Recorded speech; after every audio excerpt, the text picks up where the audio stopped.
방금년은 깔고 앉은 무대가 더는 움직이지 않는 것을 느끼자 비로소 침상에서 내려왔다. 그리고 이불을 젖혔다. 무대는 이를 악문 채 숨져 있었는데 몸에 있는 7구멍에서는 피가 줄줄 흘러내리고 있었다. 방금년은 아래층으로 내려가서 왕씨 할멈의 집과 맞닿은 벽을 두드렸다. 소식을 기다리고 있던 왕씨 할멈이 득달같이 달려오자 방금년이 얼른 뒷문을 열어주었다. 두 사람은 소매를 걷고 물을 데워 물통에 담고 적신 헝겊을 준비해서 2층으로 올라갔다. 그리고는 죽은 무대의 몸을 깨끗하게 닦기 시작했다. 그렇게 주변을 정리한 두 사람은 무대의 시신을 아래층으로 옮겨 머리를 빗기고 옷을 갈아입히고 흰 비단으로 시체를 덮었다. 그런 뒤에 왕씨 할멈은 쪽문을 통해 자기 집으로 돌아가고 방금년은 울기 시작했다. 방금년은 소리내 울었지만 눈물은 전혀 없었다. 집으로 돌아간 왕씨 할멈은 이웃 사람들을 깨워 무대의 죽음을 알렸다. 이제는 서문경이 나설 차례였다. 서문경이 할 일은 시신을 살필 단두 하구숙을 매수하는 일이었다. 하구숙은 꼼꼼한 사람이라 무대의 시신에서 독살의 흔적을 찾아낼 줄도 몰랐다. 그리고 하구숙이 승인이 없으면 시신을 염하지도 못하고 화장하지도 못한다. 무대가 죽었다는 연락을 받고 하구숙이 졸개들을 먼저 보내고 천천히 뒤를 따라가고 있는데 서문경이 하구숙을 불러 세웠다. 서문경은 하구숙을 작은 술집으로 데리고 가서 술을 사주며 은자 10냥을 꺼내 주었다. 하구숙이 돈을 주는 연유를 물으니 서문경은 무대의 시신을 염할 때 잘 보살펴달라는 말만 했다.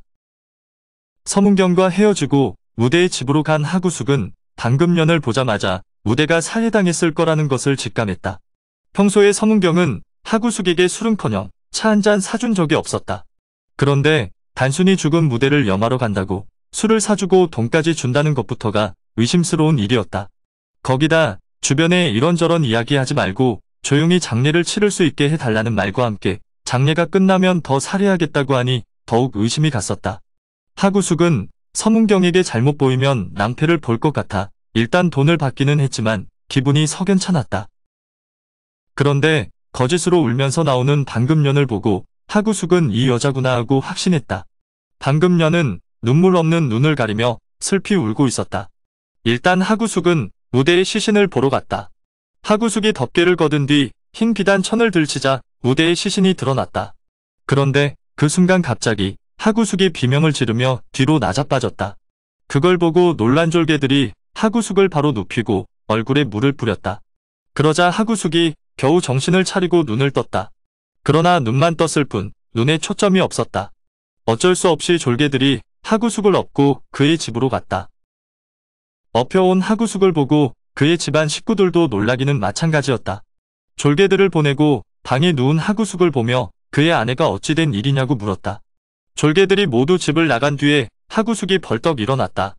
그리고는 그의 아내에게 자신이 일부러 그런 것이니 걱정하지 말라고 안심시켰다. 하구숙의 아내는 매우 총명한 사람이었다. 하구숙은 그 아내에게 무대의 집으로 가는 도중에 서문경을 만난 일과 방금년의 이야기를 해주었다. 그리고 무대의 시신을 봤을 때 독살당한 흔적이 보였다고 알려주었다. 범인은 누가 봐도 방금년이고 서문경은 공범이 분명했다. 그런데 서문경은 큰 부자인데다 세력도 가지고 있어서 자신이 그 사실을 밝힐 경우에 뒷일이 두려웠다고 했다. 그렇다고 그냥 묻어버리기에는 무대의 동생 무송이 걸렸다고 했다. 경양강 고개에서 호랑이도 맨손으로 때려잡은 무송이 무대가 독살당한 걸 알면 가만히 있을 리 없었기 때문이다. 그래서 일단 그 자리에서 빠져나오려고 연극을 한 것이라고 했다. 하구숙이 말을 들은 그의 아내는 일전에 운가와 왕씨 할멈이 싸우던 날 서문경이 그 집에서 반나체로 뛰쳐나간 소문을 떠올렸다. 하구숙의 아내는 아마도 무슨 일이 벌어졌다면 그날일 것으로 추측했다. 그러면서 한 가지 좋은 계책을 떠올렸다. 언제 돌아올지 모르는 무송을 기다리며 무작정 장례를 미룰 수는 없는 일이었다. 일단 무대가 독살당한 걸 알고도 넘어갔다는 오해를 피하기 위해서 염하는 것은 졸개들을 시키라고 했다. 그리고 그들이 출상한 다음 시신을 땅에 묻는다면 걱정할 것이 없지만 화장을 한다면 몰래 뼈조각 몇 개를 챙겨오라고 했다. 그리고 서문경에게 받은 은자 10냥과 함께 싸두었다가 필요할 때 증거로 쓰라고 했다. 만약 무송이 돌아와 별다른 눈치를 못 채고 넘어간다면 그때 은자를 쓰면 될 것이고 무송이 위문을 품어 따진다면 증거로 사용해서 화를 피하면 된다고 했다. 하구숙이 들어보니 정말 좋은 생각이었다. 하구숙은 그의 아내가 시키는 대로 일을 진행시켰다. 그렇게 무대의 시신은 화장되었다. 하구숙은 화장터에서 챙겨온 뼈조각을 종이에 싸고 화장한 날짜와 무대의 이름을 적었다. 한편 집으로 돌아온 방금년은 아래층에 빈소를 차리고 거기다 무대에 위패를 얹어 놓았다. 하지만 방금년의 머릿속에 무대는 없었다. 이제는 아무것도 거리낄 게 없어진 방금년은 매일 서문경을 집으로 불러들여 자기 손으로 죽인 무대의 위패가 있는 바로 위층에서 질펀하게 어울렸다. 지금 이 순간 방금년과 서문경은 세상이 모두 자기들만을 위해 있는가 싶었다. 이웃치고 모르는 사람이 없었지만 서문경이 두려워 누구도 그 일을 가지고 욕할 수 없었다. 그러나 방금년과 서문경에게도 마침내 종말이 다가오고 있었다. 드디어 무송이 돌아온 것이었다. 무송은 양곡현이 가까워질수록 까닭없이 마음이 불안하고 몸에 한기가 느껴졌다. 무송은 양곡현에 들어서자 마음은 빨리 무대를 보러 가고 싶었지만 공인된 입장이라 지연에게 가서 보고를 먼저 올렸다. 지연에게 보고를 마친 무송이 현청을 나오자마자 무대의 집으로 달려갔다. 무송이 돌아오는 걸 보자 무대의 이웃 사람들은 모두 깜짝 놀라하며 저희끼리 수군거리기 시작했다. 무대의 죽음에 대해 정확한 사인을 아는 사람은 없겠지만 그렇다고 눈 달리고 귀 달린 사람들이 어렴풋이나마 무대의 죽음이 예산일이 아닌 것을 왜 모르겠는가. 사람들은 모두 무송이 돌아왔으니 큰일이 나겠다고 걱정했다. 그러나 영문을 알리 없는 무송은 서둘러 무대의 집으로 갔다. 무송이 문을 열고 발을 젖히자 먼저 방 안에 높다랗게 차려진 위패가 눈에 들어왔다. 그 위패에 적힌 이름을 보자 무송은 멍하니 서서 자신이 헛것을 보고 있는 게 아닌가 하고 중얼거렸다. 그러다 정신이 들었는지 집 안을 향해 큰 소리로 형수인 방금년을 찾았다. 그때 방금년은 2층에서 서문경과 신나게 뒹굴고 있었다. 그런데 갑자기 아래층에서 무송이 부르는 소리를 듣자 두 사람은 놀라서 오금이 저렸다. 일단 방금년이 곧 내려가겠다고 먼저 소리를 치고는 얼른 화장을 지우고 옷을 상복으로 갈아입었다. 그리고는 흐느끼며 무송에게 내려갔다. 무송이 어떻게 된 것이냐고 따져 묻자 방금년은 무송이 떠나고 얼마 지나지 않아 무대가 가슴앓이 하다가 들어누웠는데 결국 죽고 말았다고 핑계를 댔다. 하지만 무송은 그런 방금년의 말을 전혀 믿지 않았다. 무대가 힘이 약하기는 했어도 별다른 지병도 없는 건강한 사람이었는데 2달도 안 돼서 갑자기 병이 나서 죽었다는 말을 어떻게 믿겠는가. 하지만 무송은 별다른 증거도 없이 방금년을 더 몰아칠 수는 없었다.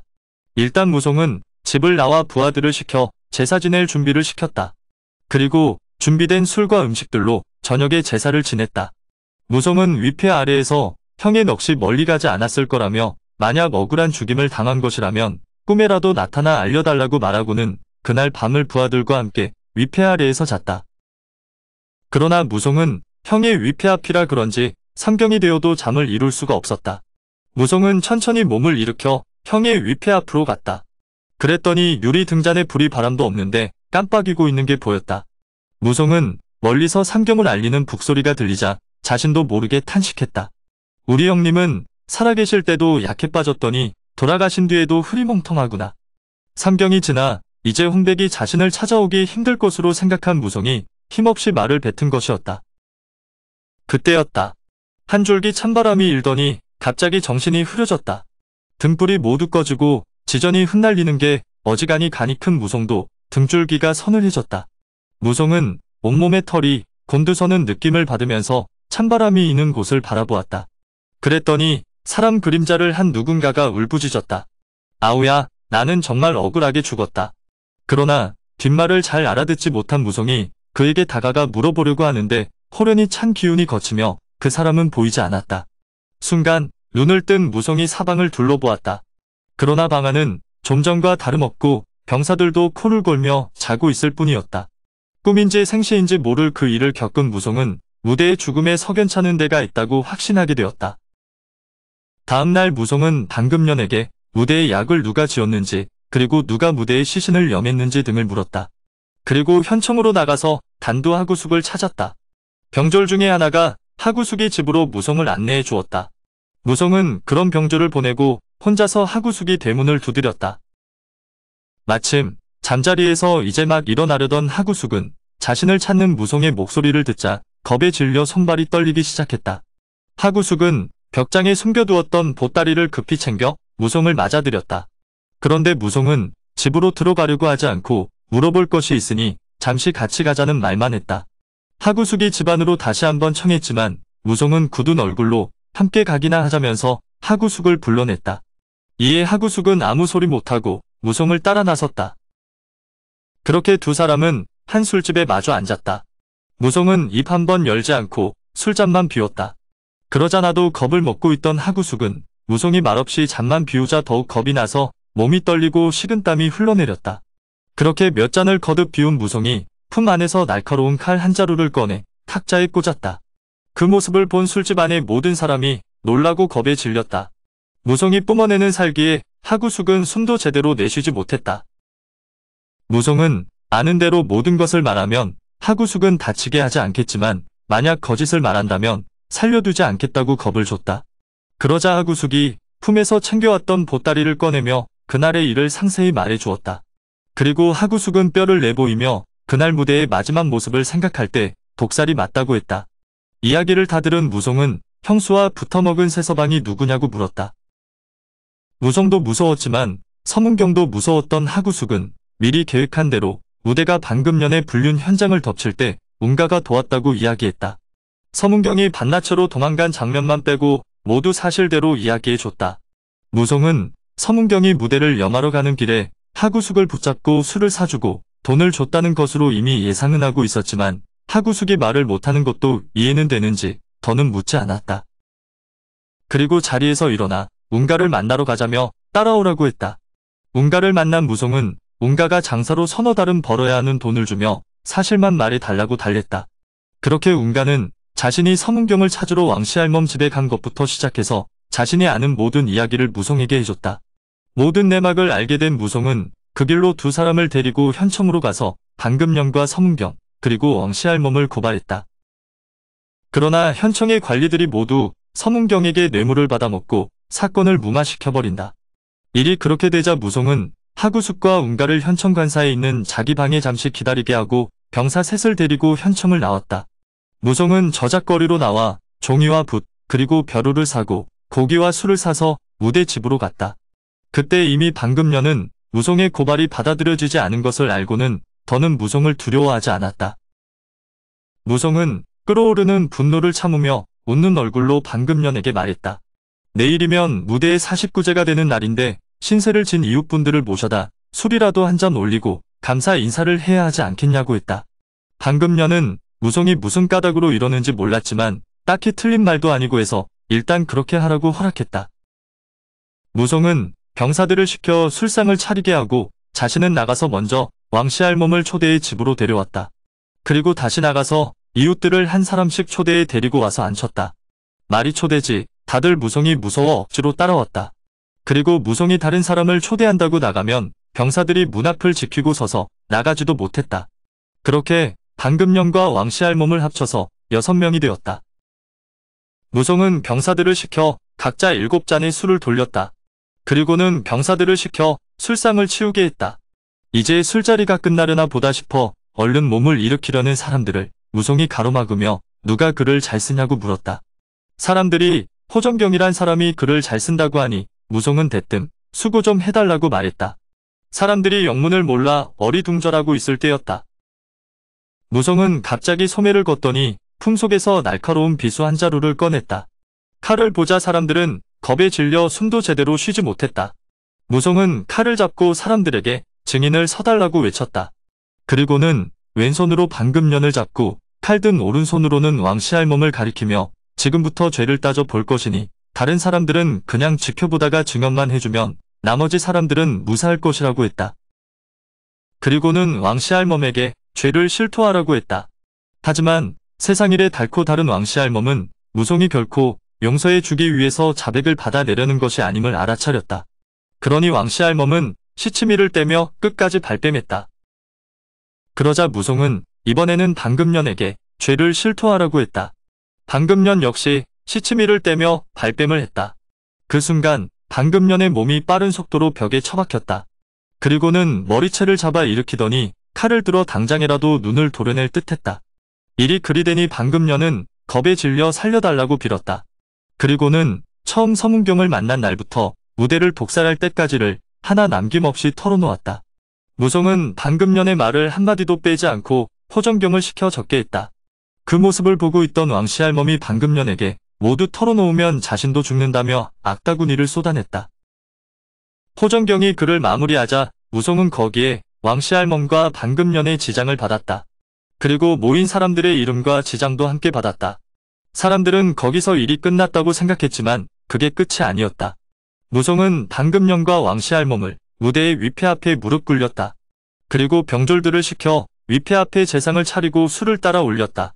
무송이 위패 앞에서 눈물을 흘리며 원수를 갚아주겠다고 고했다. 그제서야 방금년도 일이 심상찮게 돌아감을 알아차렸다. 방금년은 자신이 모든 것을 실토해서 관청에 넘겨줘도 돈 많고 세력 좋은 서문경이 어찌해 줄지도 모른다는 한 가닥 기대를 가지고 무송에게 모두 실토한 것이었다. 그런데 무송의 행동을 보니 자신을 관청에 넘길 생각이 없어 보였다. 방금년의 예상대로 무송은 무대의 위패 앞에서 방금년을 죽여 그 원한을 씻었다. 그 과정이 워낙 잔인해서 지켜보던 사람들은 모두 눈을 가렸다.